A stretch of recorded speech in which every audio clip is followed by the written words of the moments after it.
Hello बच्चों, आज हम वसंत भाग 3 पाठ 5 चिट्ठियों की अनूठी दुनिया के प्रश्न उत्तर समझेंगे।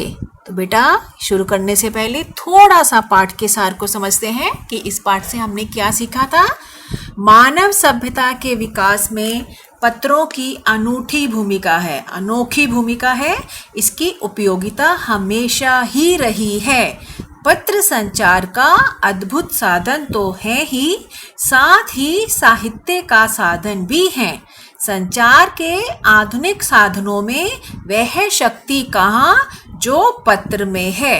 संसार में करोड़ों की संख्या में पत्र प्रतिदिन यहाँ से वहाँ भेजे जाते हैं। अकेले भारत में ही रोज 4.5 करोड़ चिट्ठियाँ डाक में डाली जाती है।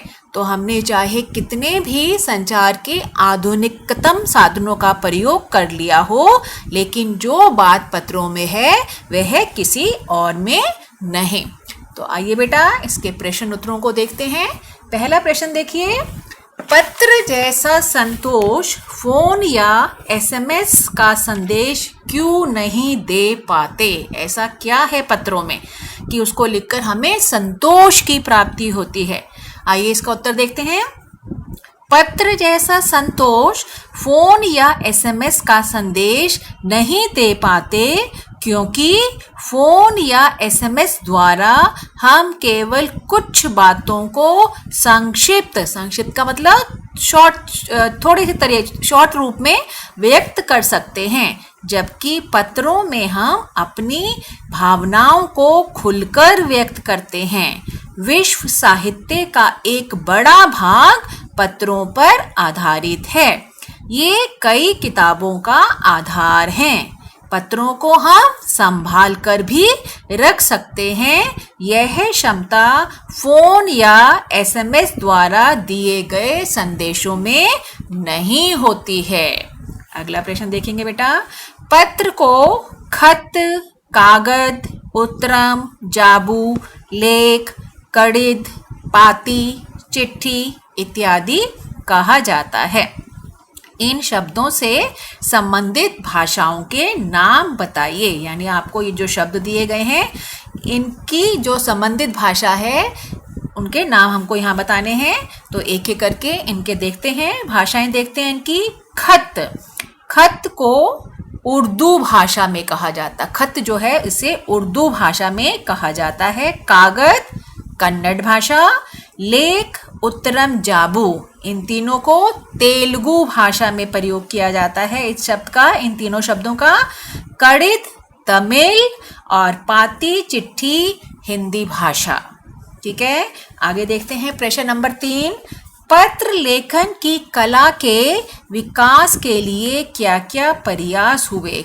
पत्र लेखन को बढ़ावा देने के लिए सरकार की तरफ से, विश्व डाक संघ की तरफ से क्या क्या कोशिशें की गई उनके बारे में आपको बताना है। उत्तर है इसका, पिछले लगभग 100 वर्षों में पत्र संस्कृति को विकसित करने के लिए स्कूली पाठ्यक्रम में पत्र लेखन के विषय को शामिल किया गया है।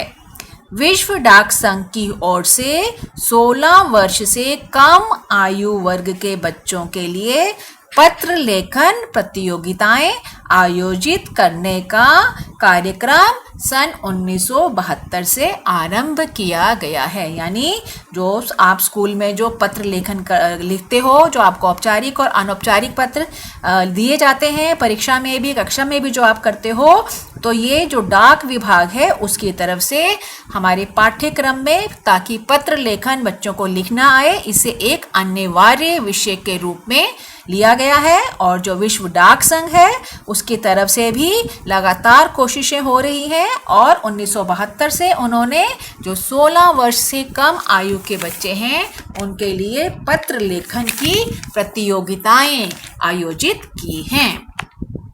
आगे देखते हैं, अगला प्रश्न है, पत्र धरोहर हो सकते हैं लेकिन एसएमएस क्यों नहीं? तर्क सहित अपना उत्तर लिखिए। धरोहर का अर्थ होता है विरासत में मिली चीजें जो हमें अपने पूर्वजों से प्राप्त होती हैं। पुराने और ऐतिहासिक पत्र आज धरोहर बन चुके हैं। इनमें यादें जुड़ी होती हैं। बड़े बड़े लेखक, पत्रकार, प्रशासक, कवि, किसान, सन्यासी, कोई भी हो, उनके द्वारा लिखे गए पत्र धरोहर हैं। धरोहर का मतलब विरासत में ये हमें मिले हैं और अनुसंधान का विषय भी हैं। ये ऐतिहासिक पत्र करोड़ों लोगों को प्रेरणा देते हैं। इन्हें हम सहेजकर यादों के रूप में रख सकते हैं, यानी संभाल कर भी पत्रों को हम रख सकते हैं। जबकि एसएमएस संदेशों को हम जल्दी भूल जाते हैं। इन संदेशों को मोबाइल में संभाल कर रखने की क्षमता अधिक समय तक नहीं होती है। अगला प्रश्न है, क्या चिट्ठियों की जगह कभी फैक्स, ईमेल, टेलीफोन तथा मोबाइल ले सकते हैं? देखते हैं इसका उत्तर। पत्रों का चलन अब भले ही कम होता जा रहा है, क्योंकि अब पत्र लेखन जो है हम उसे अपने दैनिक जीवन में प्रयोग नहीं करते, है ना, ये तो आप मानते हो।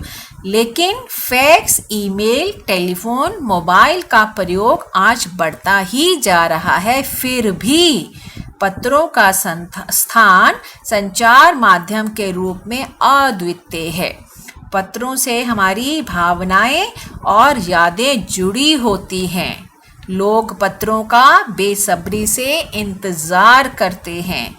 आज भी भारत में प्रतिदिन, हर रोज़ की बात हो रही है बेटा यहाँ पे, तो आज भी भारत में प्रतिदिन 4.5 करोड़ पत्र जो हैं वो डाक में डाले जाते हैं।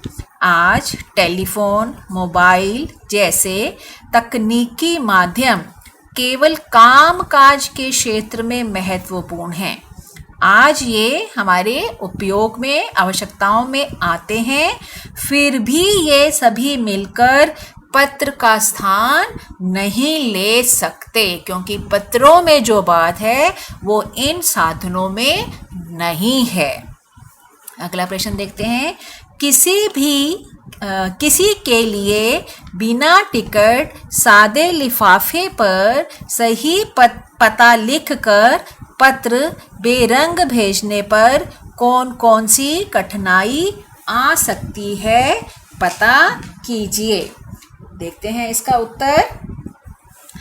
बेटा, ऐसे जो पत्र जिनके ऊपर हमने टिकट नहीं लगाया, कभी कभी तो ये अपने गंतव्य स्थान तक पहुंच जाते हैं और कभी कभी नहीं भी पहुंचते।